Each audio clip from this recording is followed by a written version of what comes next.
নমস্কার বন্ধুরা, আপনারা কেমন আছেন? আশা করছি ভালো আছেন।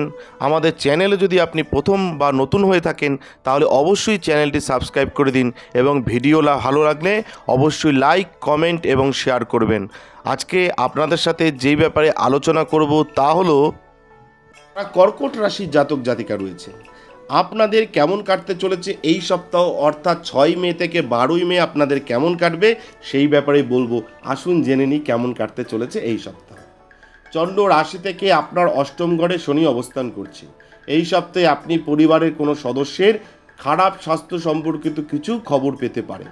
এর কারণে আপনিও মানসিক চাপের শিকার হতে পারেন।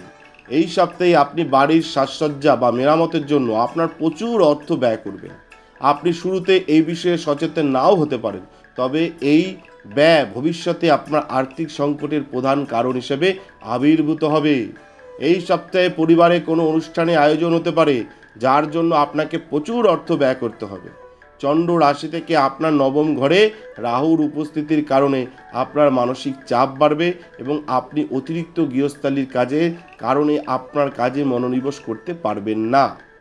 এই সপ্তাহে আপনি আপনার দ্বারা করা অতীত বিনিয়োগগুলিকে মজবুত করার জন্য এবং আপনার ভবিষ্যতের জন্য সঠিক পরিকল্পনা ও কৌশল তৈরি করতে আপনার প্রচেষ্টাকে কাজে লাগাতে দেখা যাবে যারা কর্কট রাশির জাতক জাতিকা রয়েছে। এমন পরিস্থিতিতে কোনো গুরুত্বপূর্ণ কাজ করার আগে অবশ্যই বিশেষজ্ঞ বাবা বা কোনো পিতার পরামর্শ নিন। আপনি যদি উচ্চশিক্ষার ক্ষেত্রে যুক্ত হন তবে এই সপ্তাহে আপনি সাফল্যের অনেক সুযোগ পেতে পারেন। এছাড়াও যারা সম্প্রতি তাদের শিক্ষা শেষ করেছে এবং চাকরি খুঁজছেন তারাও এই সময় অনুকূল সুযোগ পাওয়ার সম্ভাবনা রয়েছে যারা কর্কট রাশির জাতক জাতিকা রয়েছেন। আপনাদের বললাম যে এই সপ্তাহটা কেমন কাটবে, আপনি শুরুতেই এই বিষয়ে সচেতন না হতে পারেন। অর্থাৎ এইবার কিন্তু আপনার বাড়িতে সাজসজ্জা বা মেরামতের জন্য প্রচুর অর্থ ব্যয় হবে, সেই বিষয়ে প্রথমে আপনি সচেতন থাকবেন না, কিন্তু পরে বুঝবেন যে আপনার আর্থিক সংকটের প্রধান কারণ এটাই।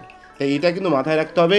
আপনাদের বললাম যে আপনাদের কেমন কাটতে চলেছে এই সপ্তাহ কর্কট রাশির। যদি ব্যক্তিগত কোনো সমস্যা থেকে থাকে আমাদের স্ক্রিনে দেওয়া নাম্বারে যোগাযোগ করুন, আমরা চেষ্টা করব ব্যক্তিগত সমস্যার সমাধান করবার। প্রচুর মানুষ ফোন করছেন, তারা তাদের সমস্যা জানাচ্ছেন, তাদের দিশা দেখানোর চেষ্টা করছি, তারা উপকার পাচ্ছেন। আপনার যদি কোনো সমস্যা থাকে তাহলে আপনিও যোগাযোগ করতে পারেন। নমস্কার, ভালো থাকবেন। জয় শিব শম্ভু, হর হর মহাদেব, ওম নমঃ শিবায়, জয় হর গৌরীর জয়, জয় জয় মা তারার জয়। আমাদের ভিডিও আপনাদের কেমন লাগছে? আশা করছি ভালো লাগছে। তাহলে অবশ্যই লাইক করুন, কমেন্ট করুন এবং শেয়ার করুন এবং চ্যানেলটি অবশ্যই সাবস্ক্রাইব করে দিন। ভালো থাকবেন, সুস্থ থাকবেন, ধন্যবাদ। এবং সকলে অবশ্যই কমেন্টে লিখবেন জয় শিব শম্ভু, হর হর মহাদেব, ওম নমঃ শিবায়।